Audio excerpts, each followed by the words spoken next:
boobu ñu ngi séddale ay billets Rome ak ay billets Makka ak ay suukaru koor biir assemblée nationale te jamono joo xam ne assemblée nationale doxul woote wu ñu plénière loolu du dëgg du yoon ñu ngi may laaj depuis tey si suba lan moo tax may dox pour dem sama bërëbu liggéeykaay laaj bi mooy lan moo tax askanu Sénégal ñeenti weer ngi seen assemblée doxul ñu ne patt ñu ne tekk ñu ne meng donc man waru leen ma laaj askan wi ngeen war a laaj seen bopp yéen ngeen war a laaj ndax war ngeen nangu assemblée nationale bu ñu tëj ñeenti weer moonte ci ñeenti weer yi ñu ngi fay ay payoor député yi ñu naan déet ñu ngi xëccoo suukaru koor ñu naan déet ñu ngi xëccoo ay billet Makka ak billet Rome ñu naan déet man maay premier vice-président kuréel bi nga xam ne ci assemblée nationale ñun ñooy commissaire aux comptes yi maanaam ñun ñooy xool ndax xaalisu askanu Sénégal bi ñu jox assemblée nationale ndax ñu ngi koy saytoo ni mu waree est-ce que xam ngeen ne commission boobu musul daje. lu tax ndaxte ñu ngi sàcc ndaxte ñu ngi luubal la question mooy à qui profite le crime mais à un voleur. Oui. Commission contrôle et comptabilité du budget de l'Assemblée nationale bu doxulee xam leen ne sàcc moo fexe ba commission boobu bañ a dox. mais est-ce que convoqué nga man maay premier vice-président aw ma sañ-sañ woote président bi moo war a woote te président bi moom ak Macky Sall ñoo bokk te segam président Macky Sall moo mun xëcc ki nga xam ne moo toogaleen Yewwi Askan Wi ca Matam mu jox ko ay listam sakama ku mu bokkal parti sakama ki nga xam ne dafa dugal armée ngir mu tànn ko moo tax ñun askan wi war nañ delluwaat suñu xel ci li xewoon le 12 septembre ñu naan ay xeex la ay xulloo la dëgg la xeex pour xulloo pour am président boo xam ne du tëj assemblée nationale ñeenti weer fii am na ay journalistes am na ñu nekk ci site yi yoo xam ne amu leen 75000 par mois am na wala amul bëri na ci yéen amu leen 75000 ñu ngi joxe suukaru koor 100000 francs député bu nekk xam ngeen muy ñaata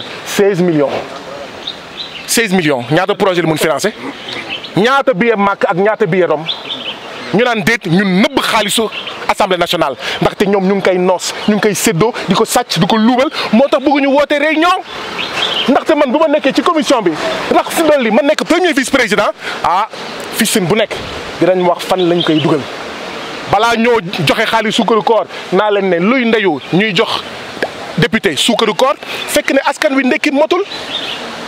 Brièvement en français. reeram assuré wul. Brièvement en français. mais añam amul ndawal amul légume ñànkatang dong la bu amul suukar amul xorom pàccoo boobu la ñu wax ne dafa war a jeex assemblée du pour séddoo suukaru koor pour séddoo jafe-jafe askan wi la. assemblée du pour séddoo billet Makka ak billet Rome pour séddoo jafe-jafe askan wi la. est-ce que xam ngeen ne du ma wax français est-ce que xam ngeen ne laaj naa gouvernement bu Sénégal lan moo tax ñuy door feuse lu tax ñuy door feuse bu Bour News buy def liggéeyam. lu tax ñuy dóor ba mu dem hôpital Adja Ndiaye bu Dakar Actu muy journaliste comme yéen lu tax ñu leen di gazé di leen di matraqué ci manifestation yi ñuy nangu seen micro ñuy nangu seen caméra laaj naa laaj boobu. ba tey gouvernement nanguwul ñëw président assemblée nationale nanguwul woote réunion kon bu yëboo ngeen xam ne lii xew fii musiba ñun ñëpp la. laaj nañ leen lan moo tax ngeen di jàpp Babacar bu Kewulo. lan moo tax ngeen di tongali Pape Ndiaye bu Walfadjri lu tax ngeen di tongali Coro Mandela bu Walfadjri lu tax 1-2 ngeen coupé signalu Walfadjri lu tax 1-2 ngeen nangu caméra ñi nekk ci terrain bi mel ni bëggu leen ñu wane li am ñu ne ñoo lànk du ñu ñëw parce que président du woote. yëpp wax naa ko. donc bu yóbboo ngeen xam ne ñàkk réunion bi ñun ñëpp la laal. donc la question c'est pas lan moo tax may dox tey la question mooy lan moo tax askan wi di toog seetaan ñeenti weer seen assemblée doxul dama dox tey dem sama bërëbu liggéeykaay ndaxte sama bërëbu liggéeykaay di assemblée nationale doxul te dama bëgg mu dox ndaxte mu dox mooy njëriñu askan wi mu dox mooy njëriñu presse bi mooy njëriñu béykat sàmmkat ouvrier licenciement yi bëri na ak ñoom seen. Aujourd'hui j'ai décidé de me rendre à pied à mon lieu de travail à l'Assemblée nationale. J'ai décidé de marcher pour protester contre cette Assemblée nationale qui ne marche pas. J'ai décidé de marcher pour aller à mon lieu de travail, pour dire non à cette Assemblée nationale qui ne marche pas. une assemblée nationale de pacho, une assemblée nationale de détournement, une assemblée nationale où les députés se partagent des sous de corps, des billets pour la Mecque et pour la Rome, et pour Rome, au moment où les citoyens sénégalais ont du mal à se soigner, ont du mal à prendre leur petit déjeuner, leur déjeuner et leur dîner, ont du mal à aller à l'école, n'ont pas suffisamment de sécurité, n'ont pas suffisamment d'eau et d'électricité. C'est pour ça que j'ai décidé aujourd'hui de marcher. Et j'informe le peuple sénégalais que tant que cette situation-là continuera, je vais réfléchir à est-ce que chaque fois, une fois par semaine, je ne vais pas me rendre à pied à mon lieu de travail. Parce que oui, vous, peuple sénégalais, vous êtes notre patron. Vous nous avez envoyés. Quand vous nous envoyez et que nous sommes empêchés de travailler à cause des députés de Macky Sall, soucieux que d'une troisième candidature illégale et illégitime, c'est notre devoir à nous, votre serviteur, vos serviteurs, de venir vous dire, patron, peuple sénégalais souverain, ah, nous sommes bloqués, venez débloquer l'Assemblée nationale. Si vous ne le débloquez pas, on ne parlera pas des problèmes de l'agriculture, on ne parlera pas des problèmes de l'élevage. Vous avez entendu dire qu'il y a une grippe aviaire, non? Une épidémie de grippe aviaire? Mais on doit en discuter à l'Assemblée nationale, parce que la grippe aviaire, c'est dangereux. Si vous mangez des poulets atteints de grippe aviaire, mais vous-même, être humain, vous pouvez avoir la grippe aviaire.